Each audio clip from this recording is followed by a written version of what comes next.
So we talked about how sometimes people have no idea what you're talking about when you start to tell them about the different things that you have gone through and why you felt to give him another chance. Again, my pronoun is him. Um, or anybody in your life. It doesn't have to be a relationship. When somebody's never been in a relationship like this of narcissistic abuse, they have no idea these kinds of people exist, and good for them. I'm trying to educate so that people are aware, and then they see it coming, and then they don't encounter this. When you do start to confide in someone to the point that you're comfortable, and to the point that you even, maybe you now separate and you're starting to take some time, it's funny because I think about the question, why did you break up? People inevitably ask each other that if you were in a relationship and then you're not. That's eventually the question you're going to get. Why did you break up? Well, in your head, you probably have incidents 1 through 20. So it's like you say to yourself, okay, do I say incident 20? I mean, you don't feel like sitting there and going through everything. So what's the short answer, right? None of the incidents are why you broke up, even though any one of the incidents would have broken up, again, we go with the word normal, but a healthy, functioning couple. So you really, as hard as you're trying, you don't want to get allowed with every single detail. I get that, and I probably advise you not to either until you're in a fully ready position to do that, if ever. I've never really discussed details because I don't think they matter.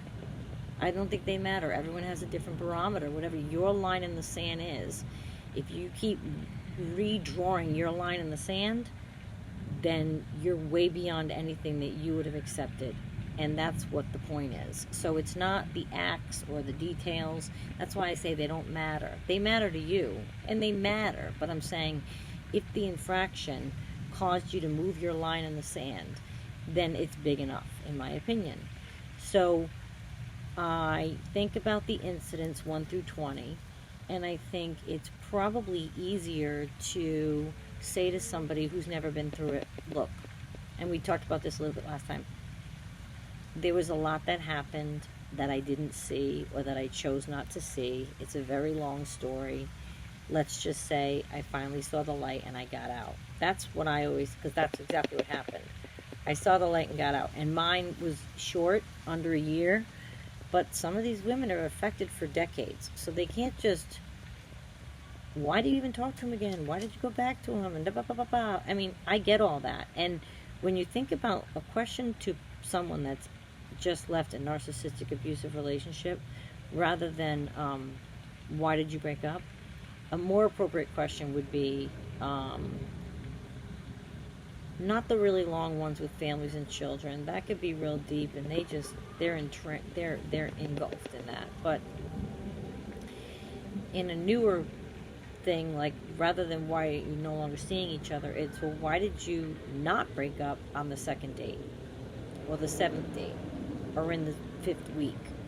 You started to see the red flags and you stomped on them, you ignored them, and you wanted to take care of this person and show them the light. And that's a beautiful sentiment. But then it didn't work out, and then you went through this whole trauma bonding thing with him, and you'd fight, and then you'd get back, and you didn't drag your friends through this, and now they don't understand how any of it was going on and that you made it with this person. What they caused a chemical reaction in your brain. There's all this science during the love bombing phase, and you are addicted to that, and you're coming down off of it. So you're fighting, they call it an addiction. You're coming off of it, you're in withdrawal from that person, and you may have weak moments where you want to talk to them, or you want to see them, or you miss them, and your confidant won't understand that either.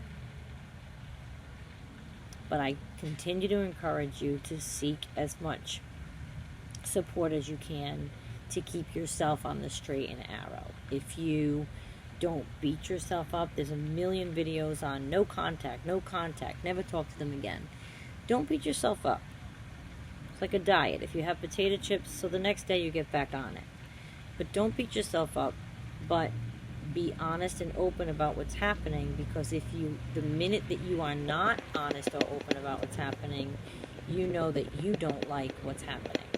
So if you're letting him creep back in and you don't want to tell your friend, because now they really don't understand, because now you told them some of the big things. Maybe you told them incident number 16 and incident number 19, and they're like, oh, and you're thinking, oh my God, please.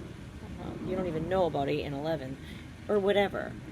But when you have that in your mind, and now you're teetering on coming off of this addiction,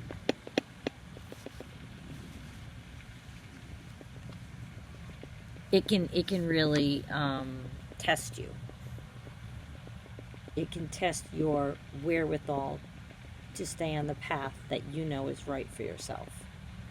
So lean on your friends, but understand if they don't understand what's going on. They've never been in this situation. They don't know people like this exist. They don't understand that there was an entire cycle in which you found yourself that kind of locked you in.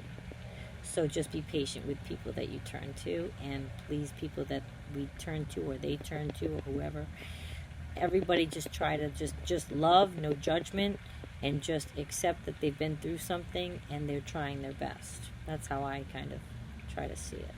Okay.